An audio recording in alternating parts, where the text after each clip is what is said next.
Welcome back. Now, if you come to Zoom.com and you go to the link that says plans and pricing, that's going to open up to this pricing page. And what you're going to notice is that there is a free version, which will allow you to have up to 100 participants in any meeting up to 40 minutes long.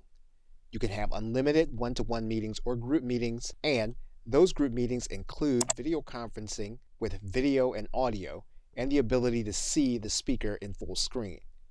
You also have web conferencing, which means that individuals can join using their mic and headset from their personal computer or their mobile device. In terms of group collaboration, you'll notice that there are breakout rooms available, as well as screen sharing using an iPad or iPhone application. Now, when you move from free to a paid plan, you will then be able to hold your meetings at least 24 hours instead of the 40 minutes. You'll also be able to have multiple users and manage those users, as well as reports that you can analyze.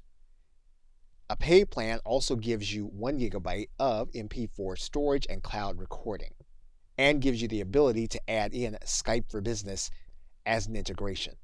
When you have a paid plan, you can also pay for cloud storage.